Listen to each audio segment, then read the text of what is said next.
একটা গ্রন্থ দেওয়া হয়েছে। ব্যাপারটাকে আমি একটু ব্যাখ্যা করে বলছি আর কি, হুবহু কোরআনের আয়াত বলছি না। এই বিধি নিষেধ সম্পন্ন ব্যক্তি যার কাছে দেওয়া হয়েছে কে?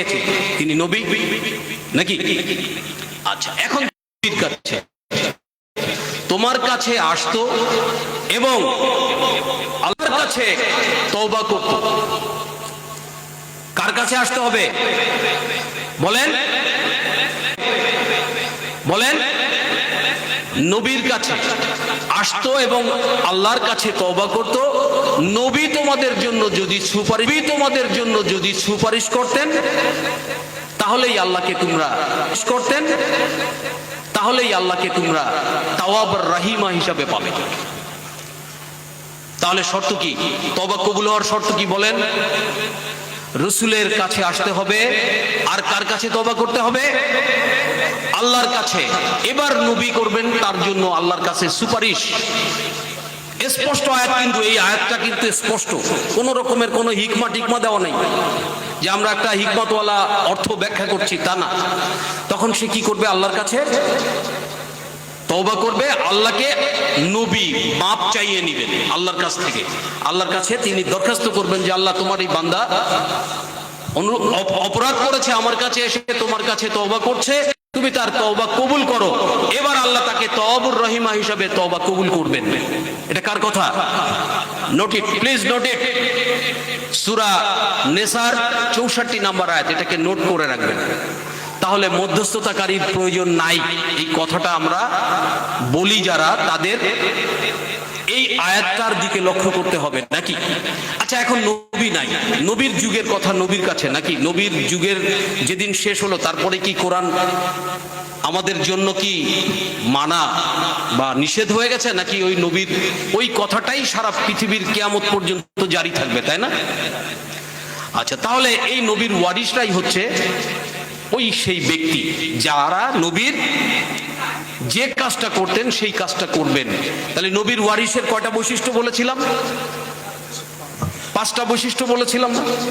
তার প্রথমটা হচ্ছে মানুষের সামনে তার আল্লাহর যে সত্য নিদর্শন প্রকাশ করা, তারপর তাদেরকে জাক্কি করা বুঝেন তো? পরিশুদ্ধ করা। এই জাক্কি করাটা নবীর কাজ।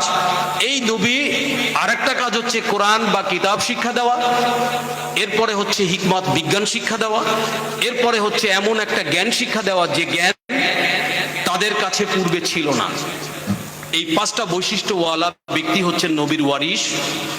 আর এই নবীর ওয়ারিসের কাছে এসে আল্লাহর কাছে তওবা করতে হবে। তাহলে আমরা মোটামুটি একটা সিস্টেম পেলাম, যে সিস্টেমের মাধ্যমে নফসে মুতমাইন্নে পৌঁছে যাওয়া যাবে নাকি? নফসে মুতমাইন্নাতে আমার কিন্তু যেতে হবে।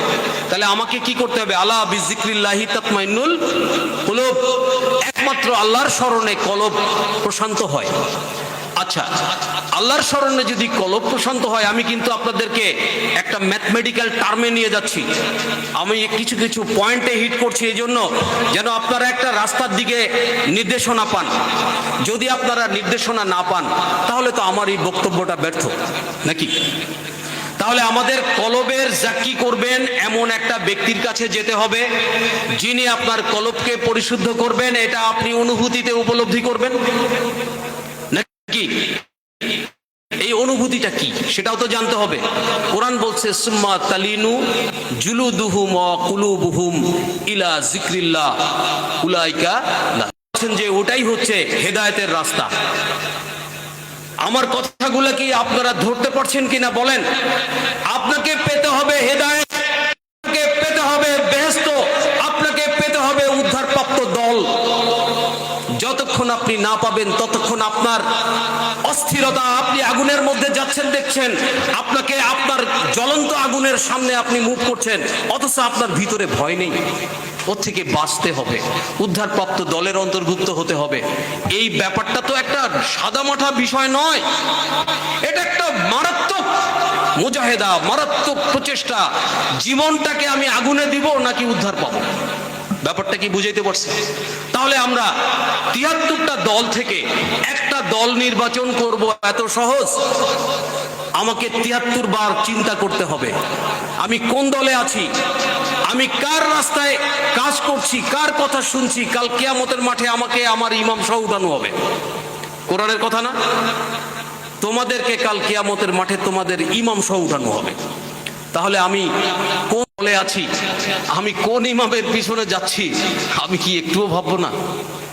হায় আফসোস, আমাদের পার্থিব জগতে এই ইমাম নির্বাচন বিহীন আমরা 73 দলে আমাদের মনের অজান্তে চলে যাচ্ছি।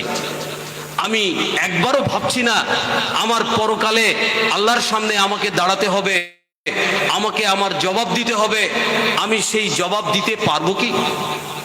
এই বিষয়ে আমরা এত অবহেলা করে যাচ্ছি। এই অবহেলার শেষ পরিণতি কি, সেটা কি কখনো চিন্তা করেছি?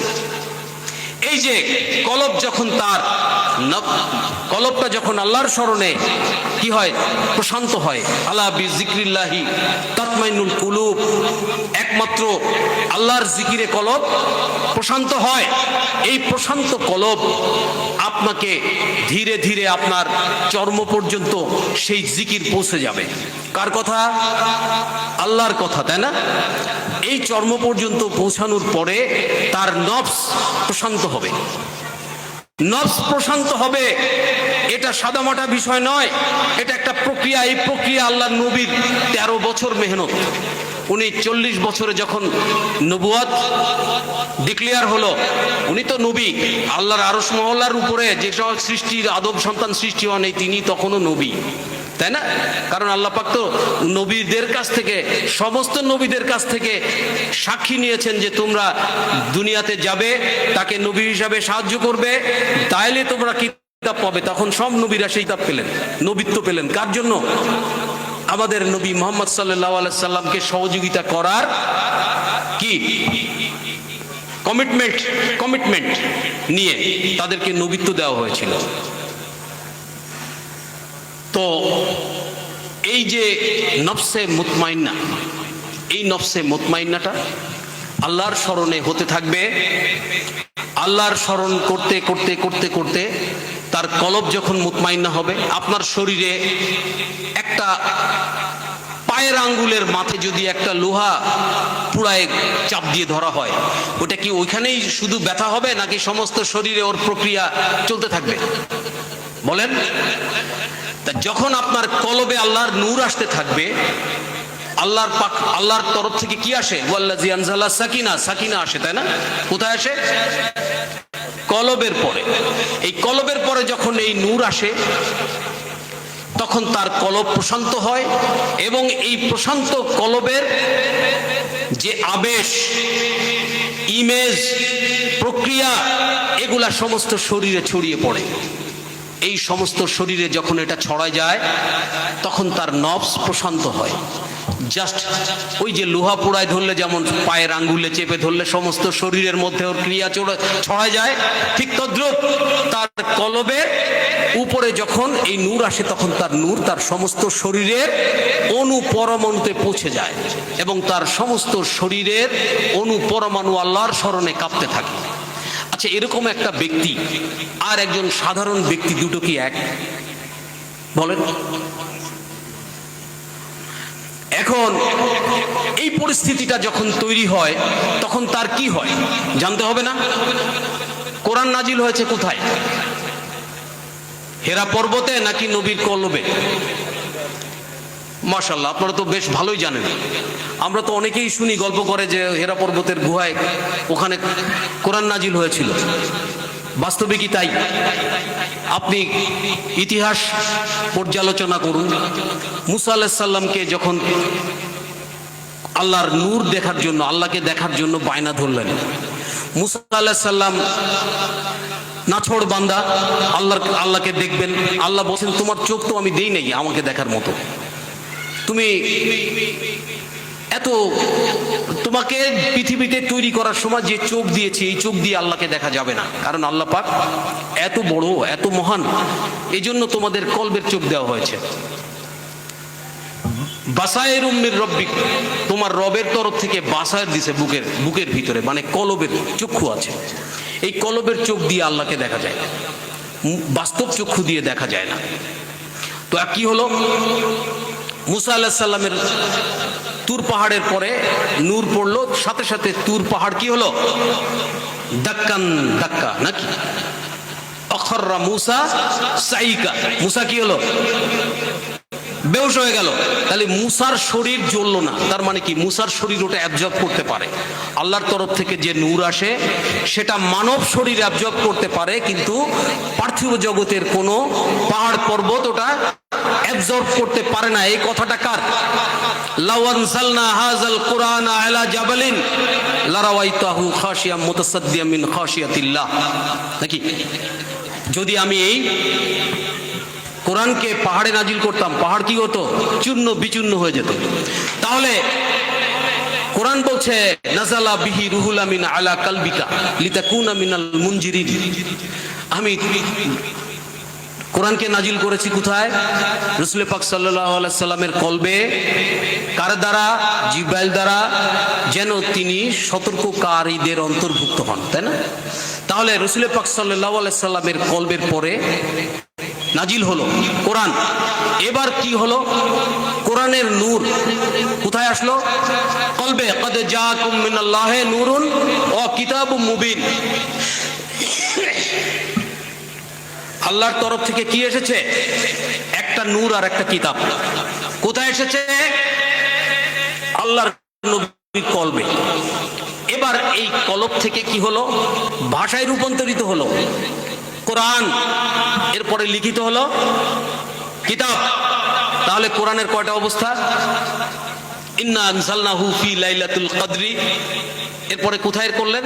কদরের রাত্রে নাজিল করলেন। তারপরে কি করলেন? বাল হুয়া কুরআনুম মাজিদুন ফি লাওহে মাহফুজ, সংরক্ষণ করলেন লৌহ মাহফুজে। এরপরে বলছেন ইন্নাহু লা কুরআনুন কারীমুন ফি কিতাবিম মাকনুন লা ইয়ামাসসুহু ইল্লাল মুতাহহারুন নাকি।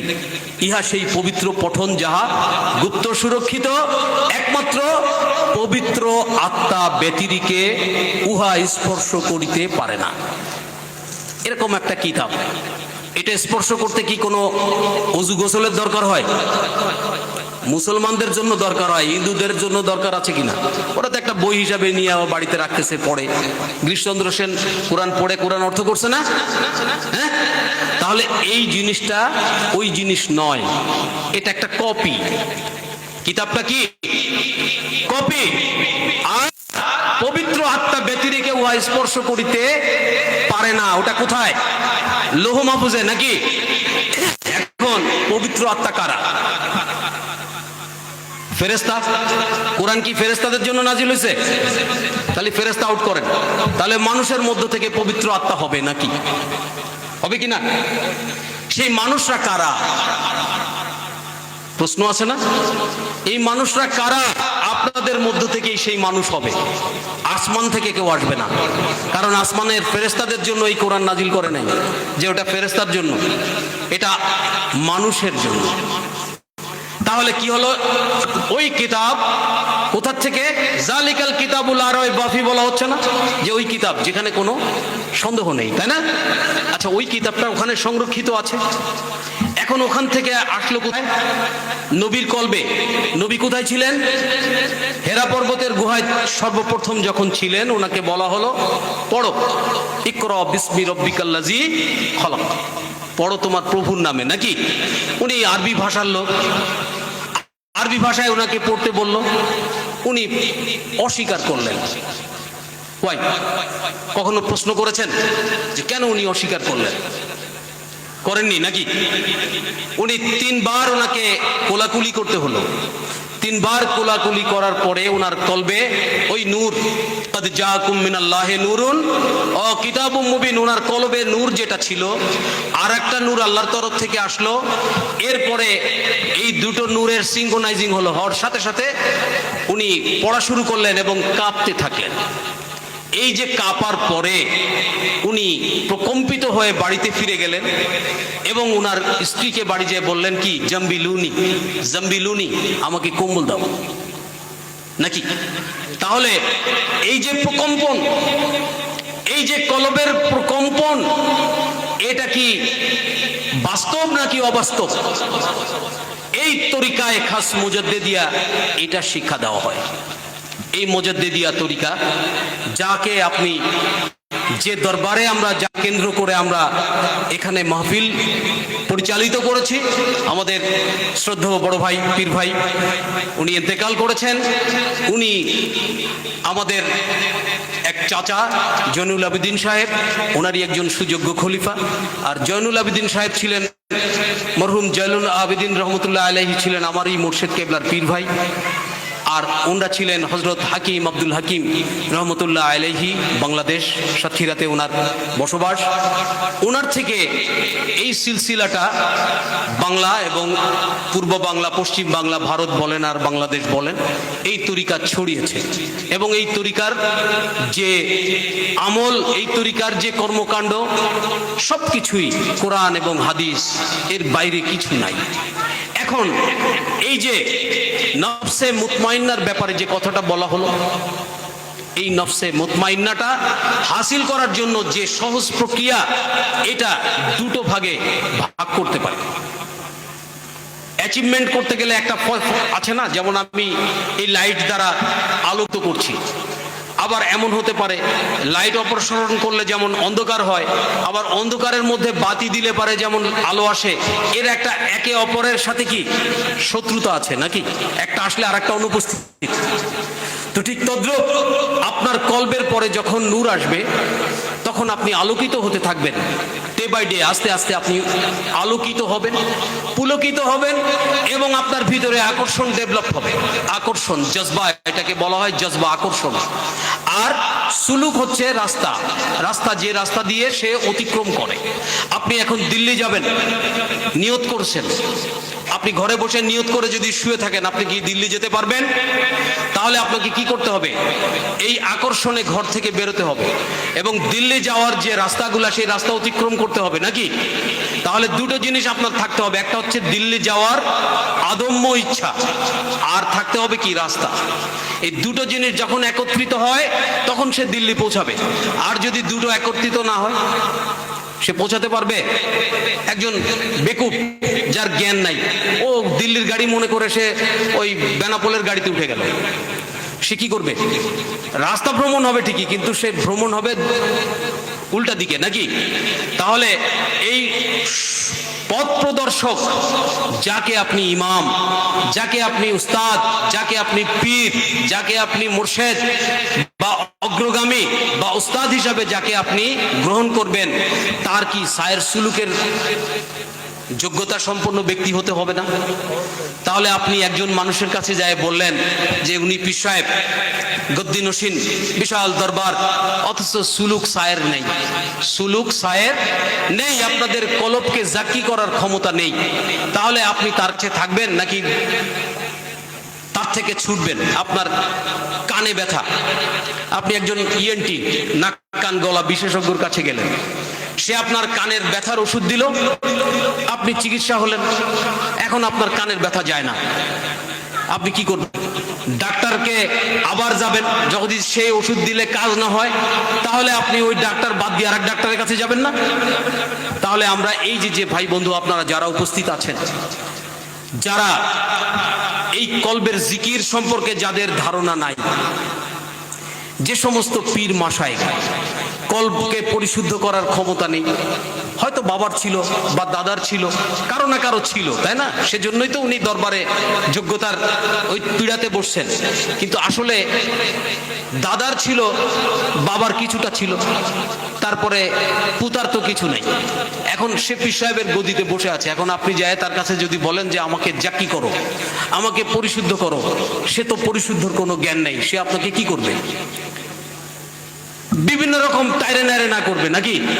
এ করো, তা করো, নামাজ পড়ো বেশি বেশি, রাত্রিবেলা বেশি বেশি তাহাজ্জুদ পড়বা, ইশরাক আওবিন, এই সমস্ত কিছু বুঝা, আমলের বুঝা মাথার পরে উঠে দিবে। আপনি এখন এই আমলের বুঝা নিয়ে ঘুরতে ঘুরতে আপনার আর কলব জিন্দা হলো না, আপনার জীবনটা শেষ হয়ে গেল। তরিকায় মুজাদ্দিদিয়াতে ঠিক হুবহু রাসূল পাক সাল্লাল্লাহু আলাইহি সাল্লামের ফর্মুলা। একজন খুনি, ডাকাতি, যত বড় অপরাধী হোক না কেন আল্লাহর নবীর কাছে এসে তওবা করার সাথে সাথে তার কি হয়েছে? ফানাফি রসুল। ফানাফি রসুল বুঝেন? আমরা যেমন শায়েকের কাছে এসে ফানাফি শায়েক হই, আল্লাহর নবীর কাছে যারা এসেছে তারা একবারেই ফানাফি শায়েক। সেই ফানাফি শায়েকটা কে ছিলেন? স্বয়ং রসুল নিজেই, নাকি? ওখানে কোনো পর্দা ছিল না, যার জন্য ফানাফি শায়েকই ফানাফি রসুল হয়ে গেল, নাকি? সাথে সাথে তাদের অন্তর্চক্ষু খুলে যেত, যে চক্ষুটার দিয়ে আল্লাহকে দেখা যায় সেই চক্ষু খুলে যেত। তখন তারা সেই চক্ষু দ্বারা সায়রে আফাকি এবং সায়রে আনফুসি দুটোকেই তারা ভ্রমণ করতে পারত। সায়রে আফাকি হচ্ছে কলব থেকে দুনিয়ার দিকে, আপনি চোখ বন্ধ করছেন, মুরাকাবার মাধ্যমে আপনি ইউরোপ আমেরিকার যেখানে খুশি সেখানে বেড়াতে পারছেন, সেখানে দেখতে পাচ্ছেন, এমন একটা অবস্থা হতো। আবার সায়রে আনফুসি, কলব থেকে আল্লাহ পর্যন্ত যে রাস্তা, এই রাস্তাটাও তারা দেখতে পাইত। তাহলে তাদের দুটো দৃষ্টি ছিল, একটা ছিল সৃষ্টির দিকে, আরেকটা স্রষ্টার দিকে। এটা ছিল সাহবাজ মাইন্ডের বৈশিষ্ট্য। সাহবাজ মাইন্ডরা তাবেঈনদেরকে এই শিক্ষাই দিয়েছেন, তাবেঈনদেরকে দিয়েছেন। তো এভাবে একটা সিলসিলা কিয়ামত পর্যন্ত জারি থাকবে। কি থাকবে না? যদি এই সিলসিলা না থাকে তাহলে পৃথিবী কি হবে? সেদিনই কিয়ামত হবে। তাহলে আপনাদেরকে আমি যে কথাটা, যে ইনফরমেশনটা, যে দৃষ্টিশক্তি যেদিকে আপনাদেরকে দেওয়া উচিত সেদিকেই কিন্তু আপনাদেরকে আমি মোটামুটি একটা বুঝ আপনাকে দিলাম যে শায়েক নির্বাচন করতে হবে, শায়েকের যোগ্যতা থাকতে হবে আপনাকে পরিশুদ্ধ করার। যদি ওই শায়েকের আপনাকে পরিশুদ্ধ করার যোগ্যতা না থাকে, উনি কোনো তরিকার শায়েক নয়, উনি ব্যক্তিগত কোনো ব্যক্তি হতে পারেন, সম্মানী হোক অসম্মানী হোক, আমাদের তার বিষয়ে মাথা ঘামানোর দরকার নেই। আপনি কিছু পাইলেন না, তারপরেও যদি তার পিছনে আপনি সময় দেন তাহলে বুঝতে হবে আপনি একজন নিজের উপরে জুলুমকারী, আপনার উদ্ধার পাওয়ার আর রাস্তা নেই। কারণ আপনি নিজেকে নিজে জুলুম করছেন, নাকি? আপনি একটা পীরের দরবারে 40 বছর 50 বছর একজন পীরের দরবারে সময় দিচ্ছেন, অথচ আপনার কলব পরিশুদ্ধ হয় নাই, বা আপনার পীর সাহেব যাদেরকে এই সবক দেন তাদের কারো কলব জিন্দা না, অতএব বুঝতে হবে যে আপনার পীর সাহেবের কলব নাই, নাকি? এতে কি কোনো সন্দেহ আছে?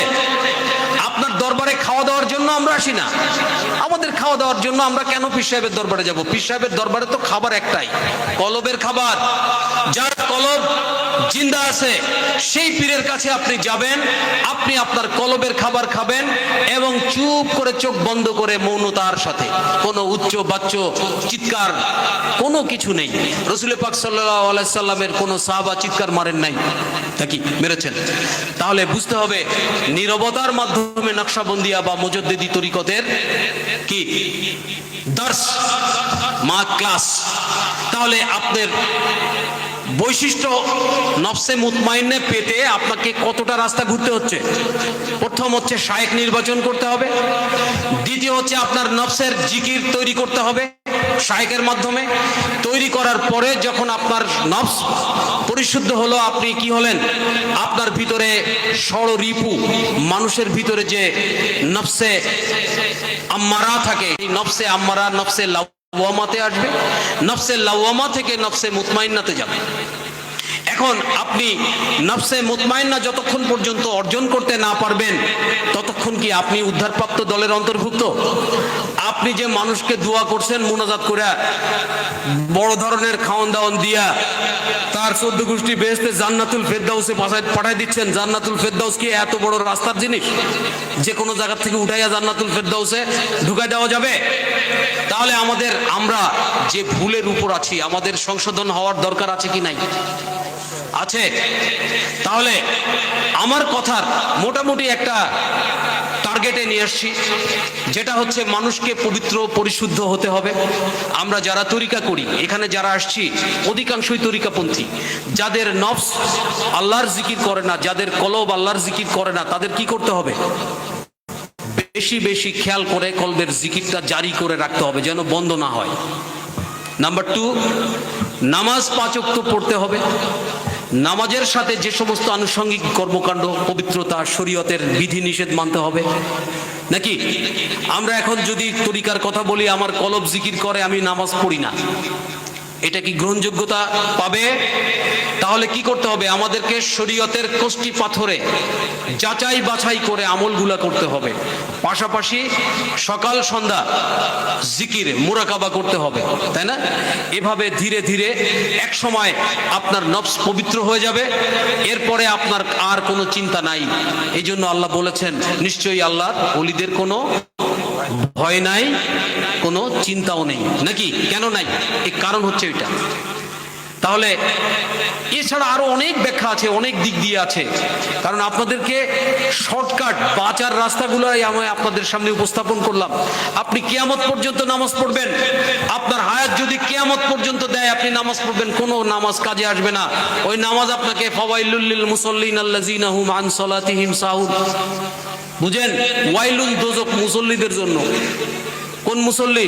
যে মুসল্লি তার নামাজের মধ্যে বেখেয়াল। তাহলে বেখেয়াল থেকে বাঁচতে গেলে তার কলব জিন্দা থাকতে হবে, যেন তার খেয়ালটা থাকবে কলবে আল্লাহর জিকিরে, চোখ থাকবে সেজদার জায়গায়। আমি সেজদার জায়গায় চোখ রাখলাম আর কলব চলে গেছে বাজারে, বিভিন্ন জায়গায়, বিভিন্ন মজলিসে, বাজার ঘাট, বউ ছেলে মেয়ের দিকে, আমার কি নামাজ হচ্ছে? আমি রাস্তা দিয়ে হেঁটে যাচ্ছি, আপনাদের এলাকার চেয়ারম্যান আছেন, এখন চেয়ারম্যান আপনার বাড়ির সামনে দিয়ে যাচ্ছে, আপনি চেয়ারম্যানের দিকে তাকান নাই, কথাও বলেন নাই, আপনার কোনো সমস্যা নেই। কিন্তু আপনি যখন চেয়ারম্যান সাহেব করে ডাক দিবেন, ডাক দিয়ে কি আরেক দিকে তাকাতে পারবেন নাকি চেয়ারম্যানের দিকে তাকায় থাকতে হবে? বলেন? চেয়ারম্যানকে ডাক দিয়ে চেয়ারম্যানের সামনে কথা বলতে হবে, তাকে যতক্ষণ পর্যন্ত প্রয়োজন আলোচনা শেষ হবে, চেয়ারম্যান সাহেব যখন ঘুরে ব্যাক করবে তখন আপনি অন্য খেয়ালে যেতে পারেন, নাকি? তার আগ পর্যন্ত কি চেয়ারম্যানের সামনে থেকে আপনার চোখ ঘুরাতে পারবেন? আপনি আল্লাহু আকবার বলে আল্লাহকে ডাকলেন, ডেকে আল্লাহকে সামনে টেনে এনে এবার আপনি আরেক দিকে খেয়াল করতেছেন, আপনার জুতাটা ঠিক মতো রাখছেন কিনা, নাকি চোরে নিয়ে গেল, মোবাইলটা সাইলেন্ট করা আছে কিনা, বাজারঘাটে বাড়ি বউ যে কাপড় কিনতে বলছিল সেটা নিলে উঠতে পারলাম কিনা, দুনিয়ার সব হিসাব আপনি নামাজের মধ্যে করতে শুরু করেন। আপনি মনে করেন যে আপনার নামাজ বড় নামাজি আপনি, নাকি? আল্লাহ আপনাকে নামাজি ঠিকই বলছেন, আল্লাহ আপনাকে বলে নাই যে তুমি ফাওয়াইলুল লিল মুসাল্লি, আল্লাহ মুসল্লিকেও ডাক দিছে, কিন্তু ওয়াইলুন দোজকে যাওয়া মুসল্লি, ওই মুসল্লি দিয়ে আল্লাহর আরশ ভেদ করা সম্ভব না, ঠিক আছে? তাহলে আমাদেরকে তরিকা কেন গ্রহণ করতে হবে বুঝেছেন? এই তরিকার যে অ্যাচিভমেন্ট, পাওয়া এটার জন্য দুটো রাস্তা, একটা হচ্ছে নফসের বিরোধিতা করে কলব হাসিল করা, এটা দীর্ঘ প্রসেস। আর একটা হচ্ছে কলবকে জিন্দা করা, কলবের মাধ্যমে নফসকে পরিশুদ্ধ করা, দুটো রাস্তা। এই যে কাদরিয়া চিশতিয়া তরিকার কাজ হচ্ছে নফসের বিরোধিতা করা। একজন কাদরিয়া চিশতিয়া তরিকতের যদি সালেক হয় আর যদি তার গায়ে গোস্ত দেখেন, তাহলে বুঝতে হবে যে সে তরিকা করে না। তার কারণ কি? সে নফসের বিরোধিতা করতে করতে তার শরীরে হাড্ডি থাকবে আর চামড়া থাকবে, গোস্ত থাকবে না। কেন থাকবে না? সে রাত্রেবেলা ঘুমোবে না, সে টাইমলি খাবে না, কারণ নফস যেটা চায় তার বিরোধিতা করা হচ্ছে নফসের বিরোধিতা করা। এই নফসকে যদি আমি ভালো অভালো খাওয়াইয়া নফসের বিরোধিতা করার চিন্তা করি, তাহলে কি বলতে হবে? আমি তরিকার নামে একটা বাটপাড়ি করতেছি, নাকি? আপনি কি কালিয়ারের কুতুবের নাম শুনেছেন? কালিয়ার নাম শুনেছেন? ভারতের কালিয়ারের কুতুবের নাম ছিল হচ্ছে আলী আহমদ সাবের রহমতুল্লাহ আলী। এই চিশতিয়া সাবেরিয়া তরিকা যেখান থেকে আসছে, উনি একটা ডুমুর খেয়ে ইফতারি করতেন আর একটা ডুমুর খেয়ে রোজা রাখতেন। এখন এই যে ডুমুরের খাওয়া এবং ডুমুর দিয়ে ইফতারি করা এবং ডুমুর দিয়ে সেহরি খাওয়া, এই ব্যক্তিটার গায়ে কি থাকতে পারে? কি থাকবে? হাড্ডি আর চামড়া, নাকি?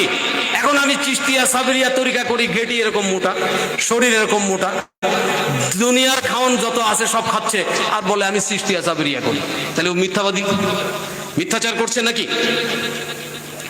তো এখন আমরা আমরা কিন্তু মোটামুটি আমাদের বুঝ কিন্তু কমপ্লিট। নফসে মুতমাইন্না সম্পর্কে যে ইনফরমেশনটা দিলাম, এই ইনফরমেশনটা মাথায় রেখে কিভাবে আপনারা অ্যাডভান্স হবেন এখন চিন্তা করবেন। আমাদের কথা কিন্তু শর্টকাট, সোজা এবং সোজা সাপটা, কোনো রকমের কোনো ওই কোরআনের বিভিন্ন রকমের অলি আল্লাহদের জীবনী কেরামতি আর ওই অলি আল্লাহদের জীবনী নিয়ে কিন্তু আমরা কোনো বক্তব্য দিইনি। ওই বক্তব্য দেওয়া হচ্ছে কমার্শিয়াল বক্তারা কিছু সময় কাটাবে, ঘন্টার পর ঘন্টা কান্দায় হাসাইয়া এরপরে পকেট খালি করবে। আমরা কিন্তু এই কাম করি না, বুঝতে পারছেন? আমরা আপনাকে একটা স্ট্রেট ইনফরমেশন দিলাম, সোজা সাপটা। এই ইনফরমেশনের উপরে আপনারা যদি কাজ করেন, ইনশাল্লাহ কাল কিয়ামতের মাঠে দেখা হবে। আমি যে ইনফরমেশন দিলাম এটা যে কতটা সহি এবং কতটা দালিলিক, মাকতুবাত শরীফ নাম শুনেছেন কিনা জানি না, মুজাদ্দিদ আল ফেসানি রহমতুল্লাহ আলাইহি লিখিত মাকতুবাত শরীফ, যেটাতে সারা বিশ্বের আলেম ওলামাদের প্রশ্নের জবাব। এই জবাব থেকে আপনাদেরকে যা দিলাম, ওনার লিখিত মাকতুবাত শরীফের কিছুটা জুস আপনাদের সামনে উঠাই দিলাম। আপনারা যদি এটাকে অনুসরণ করেন, অনুকরণ করেন, পার পাবেন, কোনো সন্দেহ নাই। নারায়ে তাকবীর, নারায়ে তাকবীর।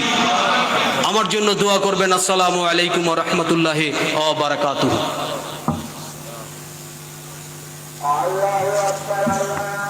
যাদের ওযু নেই ওযু করে আসুন। শাকিরুল তাড়াতাড়ি চলে এসো, আজান দিতে হবে।